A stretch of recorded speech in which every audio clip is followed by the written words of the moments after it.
नमस्कार दोस्तों, स्वागत है आप सभी का उत्कर्ष ITI में। दोस्तों आज हम लोग जो है कि फीटर थ्योरी के सेकेंड ईयर के इम्पोर्टेंट क्वेश्चन के बारे में जो है कि जानकारी प्राप्त करने वाले हैं।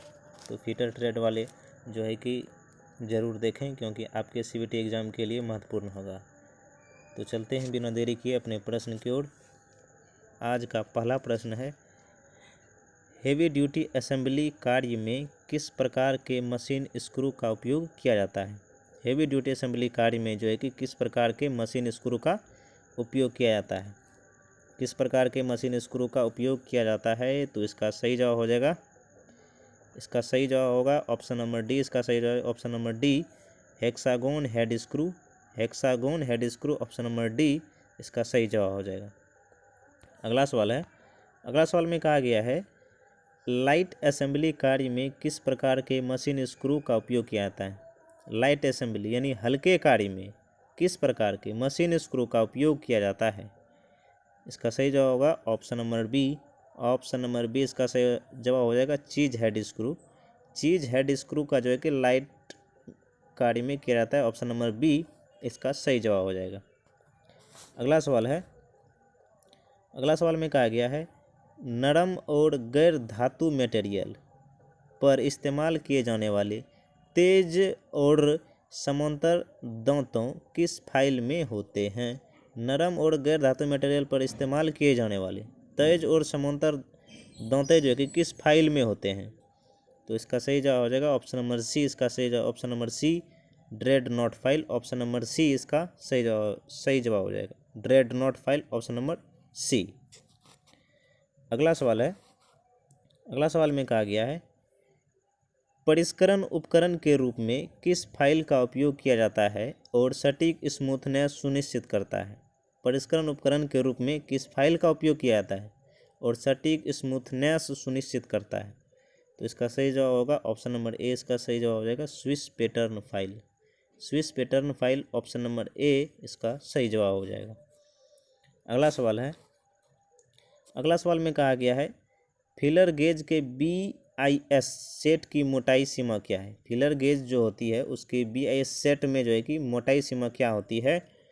तो इसका सही जवाब होगा ऑप्शन नंबर बी। इसका सही जवाब हो जाएगा 0.02 mm to 1 mm in steps of 0.02 mm।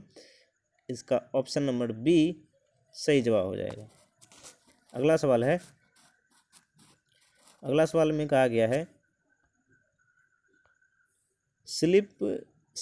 इस स्लिप गेज की ऊंचाई कितनी है। इस स्लिप गेज की ऊंचाई कितनी है, यहाँ से यहाँ तक स्लिप गेज की ऊंचाई है। तो पूछा गया है स्लिप गेज की ऊंचाई कितनी है। तो इसका सही जवाब हो जाएगा option number B. Option number B इसका सही जवाब हो जाएगा ऑप्शन नंबर बी, 42.26 इसका सही जवाब हो जाएगा ऑप्शन नंबर बी इसका सही जवाब हो जाएगा। अगला सवाल है, अगला सवाल में कहा गया है, कार्यखंड के बाहरी व्यास को मापने के लिए किस उपकरण का उपयोग किया जाता है। कार्यखंड का यदि आपको बाहरी व्यास का माप करना है तो किस उपकरण का उपयोग किया जाता है। यहाँ पे जो है कि माप के रूप में आपको यहाँ पे डायग्राम दिखाया गया है, डायग्राम दिखाया गया है।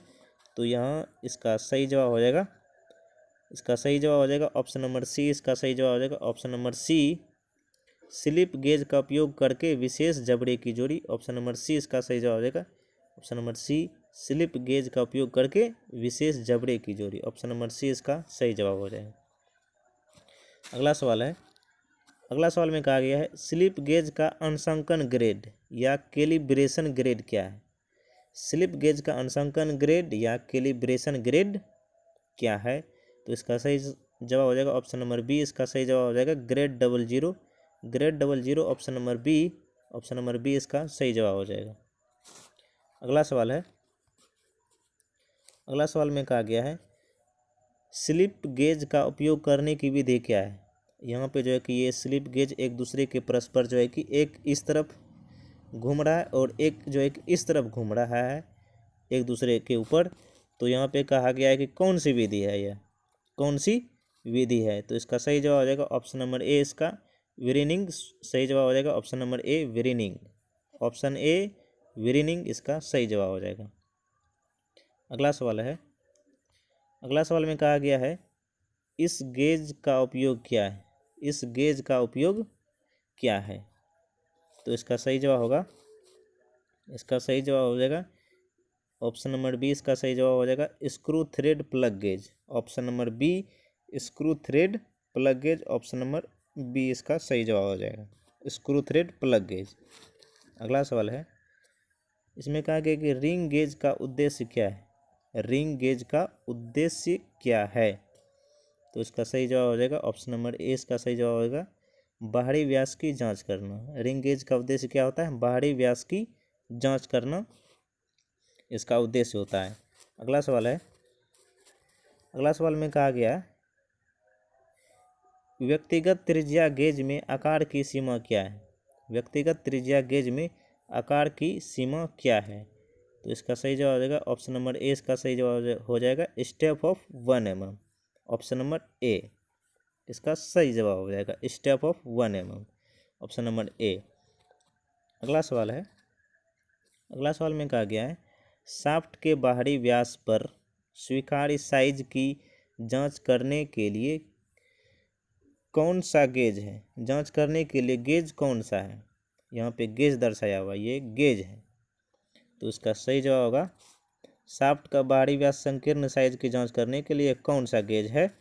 तो इसका सही जवाब हो जाएगा ऑप्शन नंबर, इसका सही जवाब हो जाएगा option number A. Option number A इसका सही जवाब है, रिंग गेज है ये, रिंग गेज क्या है, go, ring gauge go. Option number A इसका सही जवाब हो जाएगा, ऑप्शन नंबर ए सही जवाब हो जाएगा।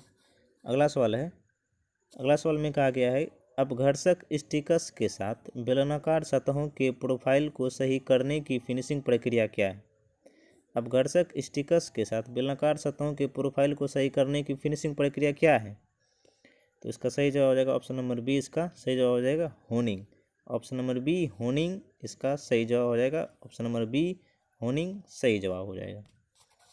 अगला क्वेश्चन है, अगला क्वेश्चन में कहा गया है आसान चार्जिंग और रैपिड कटिंग के लिए किस लेपिंग सामग्री का उपयोग किया जाता है। आसान चार्जिंग और रैपिड कटिंग के लिए किस लेपिंग सामग्री का उपयोग किया जाता है। तो इसका सही जवाब होगा, इसका सही जवाब हो जाएगा ऑप्शन नंबर बी, इसका सही जवाब हो जाएगा तांबा और पीतल। Option number B, option number B इसका सही जवाब हो जाएगा तांबा और पीतल। अगला सवाल है, अगला सवाल में कहा गया है कौन सी लेप सामग्री महंगी है और अगर खराब हो जाए तो इसका विस्तार किया जा सकता है। कौन सी लेप सामग्री महंगी है और अगर खराब हो जाए तो इसका विस्तार किया जा सकता है। तो इसका सही जवाब हो जाएगा option number C, option number C lead. Option number C lead इसका सही जवाब हो जाएगा ऑप्शन नंबर सी। अगला सवाल है, अगला सवाल में कहा गया है कठोरीकृत स्टील और भारी स्टॉक हटाने के लिए किस प्रकार की अपघर्षक सामग्री का उपयोग किया जाता है। कठोरीकृत स्टील और भारी स्टॉक हटाने के लिए किस प्रकार की अपघर्षक सामग्री का उपयोग किया जाता है। इसका सही जवाब हो जाएगा ऑप्शन नंबर ए, इसका सही जवाब हो जाएगा option number A silicon carbide. Option number A silicon carbide इसका सही जवाब हो जाएगा। अगला सवाल है, अगला सवाल में कहा गया कि कौन सा अपघर्षक डाई और गेज की लेपिंग के लिए उपयोग किया जाता है। कौन सा अपघर्षक डाई और गेज की लेपिंग के लिए उपयोग किया जाता है। इसका सही जवाब हो जाएगा ऑप्शन नंबर ए, ऑप्शन नंबर ए बोरॉन कार्बाइड। ऑप्शन नंबर ए बोरॉन कार्बाइड इसका सही जवाब हो जाएगा ऑप्शन नंबर ए। अगला सवाल है, अगला सवाल में कहा गया कि टंगस्टन कार्बाइड के लेपिंग के लिए प्रयुक्त सभी अपघर्षक पदार्थों में से सबसे कठोर कौन सा है। टंगस्टन कार्बाइड के लेपिंग के लिए प्रयुक्त सभी अपघर्षक पदार्थों में से सबसे कठोर कौन सा है। इसका सही जवाब होगा, इसका सही जवाब हो जाएगा ऑप्शन नंबर सी, इसका सही जवाब हो जाएगा हीरा। ऑप्शन नंबर सी इसका हीरा हो जाएगा, ऑप्शन नंबर सी हीरा सही जवाब हो जाएगा। अगला सवाल है, बहुत छोटे छिद्रों को सही ढंग से फिनिश करने के लिए इस्तेमाल किए गए अपघर्षक का नाम बताएं। आप इस्तेमाल किए गए अपघर्षक का नाम बताएं। इसका सही जवाब हो जाएगा ऑप्शन नंबर बी डायमंड यानी हीरा। ऑप्शन नंबर बी इसका सही जवाब हो जाएगा, ऑप्शन नंबर बी। अगला सवाल है, व्हीकल लेपिंग करने का उद्देश्य क्या है। व्हीकल लेपिंग करने का उद्देश्य क्या है। तो इसका सही जवाब हो जाएगा ऑप्शन नंबर ए। सही जवाब ऑप्शन नंबर ए, काटने की क्रिया को विनियमित करें और सतह को चिकनाई करें। ऑप्शन नंबर ए इसका सही जवाब हो जाएगा। अगला सवाल है, अगला सवाल में कहा गया है तांबा और इसकी मिश्र धातु के लिए किस लेपिंग व्हीकल का उपयोग किया जाता है। तांबा और इसकी मिश्र धातु के लिए किस लेपिंग व्हीकल का उपयोग किया जाता है। तो इसका सही जवाब हो जाएगा ऑप्शन नंबर सी इसका सही जवाब हो जाएगा, सोल्यूबल ऑयल यानी घुलनशील तेल। ऑप्शन नंबर सी इसका सही जवाब हो जाएगा। दोस्तों यदि आपको वीडियो अच्छा लगा हो तो हमारे चैनल उत्कर्ष ITI को सब्सक्राइब कर लीजिए और साथ ही अपने दोस्तों में ज़रूर शेयर कीजिए। मिलते हैं अगले किसी नए वीडियो में नए टॉपिक के साथ। तब तक के लिए जय हिंद, जय भारत।